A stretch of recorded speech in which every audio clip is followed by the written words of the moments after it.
wabarakatuh.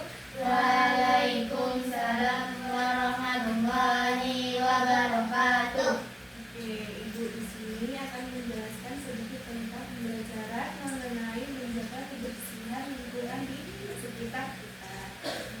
Jadi di sini kita bisa melakukannya dengan cara membuang sampah pada tempatnya. Nah, sebelum itu ada yang tahu apa itu sampah? Tidak. Nah, sampah itu adalah sisa kegiatan atau sisa aktivitas manusia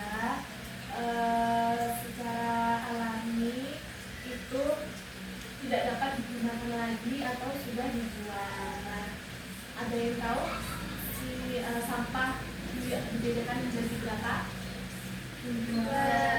Menjadi dua. Yang pertama itu sampah organik. Nah, dengarkan baik-baik. Jadi sampah organik itu adalah sampah yang berasal dari sisa proses makhluk hidup yang tidak dapat yang dapat diurai kembali. Nah, contohnya apa? Contohnya ini. Contohnya adalah daun. Daun itu dapat terurai secara alami oleh tanah. Nah, jadi ini daun dapat diurai. Kemudian setelah diurai itu dia akan menjadi busuk. Setelah busuk itu akan menjadi pupuk. Nah, sudah paham? Sudah. Yang selanjutnya ada sampah non organik. Ada yang tahu sampah non organik itu berasal dari mana? Ya, sama. Sampah itu berasal dari sisa aktivitas manusia yang tidak terpakai. Nah, biasanya sampah non organik itu berasal dari sampah yang tidak dapat terurai. Contohnya itu di sini ada sampah botol plastik. Nih, perhatikan baik-baik. Nah, jadi di sini ada yang tahu ini sampah apa?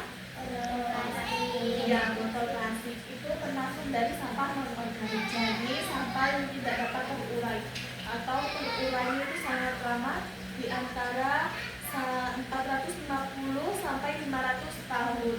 Nah, jadi kita membuang sampah satu itu bisa menyebabkan polusi air, polusi udara, polusi tanah.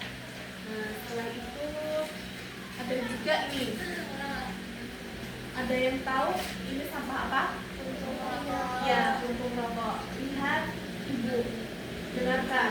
Jadi puntung rokok itu tidak dapat diurai secara cepat. Dia bisa diurai di antara 10 sampai 50 tahun. Nah, jadi tugas kita adalah harus membuang sampah pada tempatnya. Nah, setelah itu ada juga ini, ada yang tahu namanya apa? Styrofoam. Iya, styrofoam. Ini termasuk sampah non organik atau sampah yang tidak dapat terurai. Nah, perhatikan secara baik-baik ya. Nah, jadi sampah ini bisa terurai